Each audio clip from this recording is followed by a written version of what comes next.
उदयपुर में रेलवे भर्ती को लेकर कुछ दिनों पूर्व एक बहुचर्चित मामला सामने आया था, जिसमें रेलवे के ही एक बड़े अधिकारी प्रखर मारू का नाम सामने आया। मारू के साथ उसके कुछ साथियों ने मिलकर उदयपुर में कुछ युवा और युवतियों को रेलवे में टीटी व नर्सिंग स्टाफ की नौकरी दिलाने के नाम पर 1 करोड़ 8 लाख रुपए की ठगी की थी। पीड़ित व्यक्तियों के वकील नरेंद्र जोशी के द्वारा प्रस्तुत तथ्यों के आधार पर उदयपुर जिला पुलिस अधीक्षक के आदेश पर सुखेड़ थाने में आरोपियों के खिलाफ एफआईआर दर्ज हुई थी, जिसकी जांच थाने के एएसआई ओंकार सिंह को सौंप दी गई।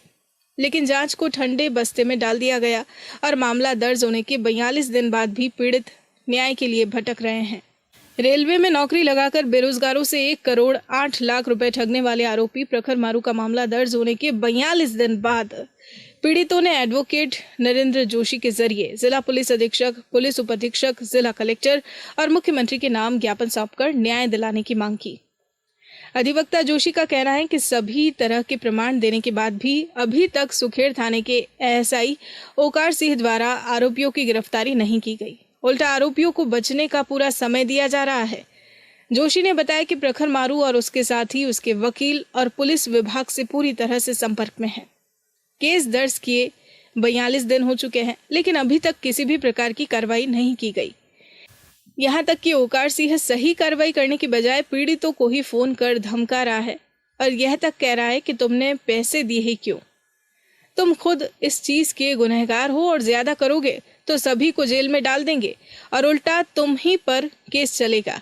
एडवोकेट नरेंद्र जोशी ने सीधे सीधे ओकार सिंह पर आरोप लगाकर कहा है कि अगर पुलिस वाले ही इस तरह से आरोपियों को बचाने की कार्रवाई करेंगे और पीड़ित पक्ष को धमकी देंगे तो किस तरह से न्याय मिल पाएगा। आज की तारीख में आम जन में विश्वास और अपराधियों में भय क्यों नहीं है? क्योंकि खाकी की वर्दी के कुछ अधिकारी अपनी वर्दी के बल पर अपनी गुंडागर्दी करते हुए आज पीड़ितों को धमकाने का काम कर रहे हैं। मामला इस प्रकार का है कि बहुचर्चित मामला है कि रेलवे भर्ती मामले में रेलवे के एक अधिकारी डॉक्टर प्रखर मारू और उसके गिरोह द्वारा पूरा एक गिरोह बनाकर फर्जी तरीके से फर्जी डॉक्यूमेंट एग्जीक्यूट करते हुए पीड़ितों के साथ 1 करोड़ 8 लाख रुपए की राशि का गबन किया। और जब इन लोगों ने सुखेड़ थाना में रिपोर्ट दी, उस रिपोर्ट पे कोई कार्रवाई नहीं की गई।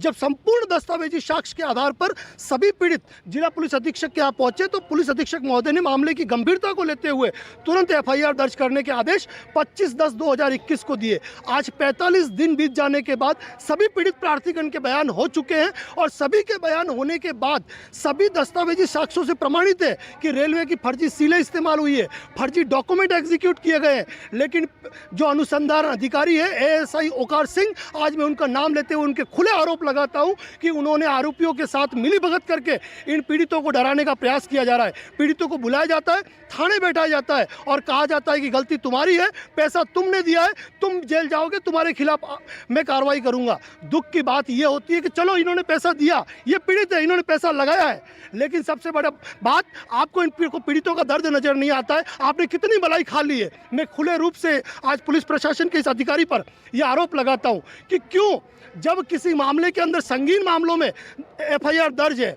जिन धाराओं के अंदर 41A नोटिस दिए जाने का प्रोविजन नहीं है, डायरेक्ट गिरफ्तारी की जा सकती है। आज 45 दिन बाद भी जब मैंने आपसे बात की तो आपने ये कहा कि आपके पीड़ित प्रार्थीगण ही अपराधी है। हम आज जिला कलेक्टर महोदय से, आईजी साहब से, कलेक्टर साहब से हम ये कहते हैं अगर हम अपराधी है, अगर इन पीड़ितों ने पैसा लगाया ये अपराधी है तो हमको गिरफ्तार करो, हमको गिरफ्तार करो, लेकिन साथ में उस रेलवे के अधिकारी को भी गिरफ्तार करो, उस पूरे गिरोह को गिरफ्तार करो जिसने ये षड्यंत्र अंजाम दिया है। लेकिन उनके सामने आपकी चलती नहीं है। या पद या प्रभाव में क्या बिक चुकी है पुलिस? ये खुला आरोप है हमारा।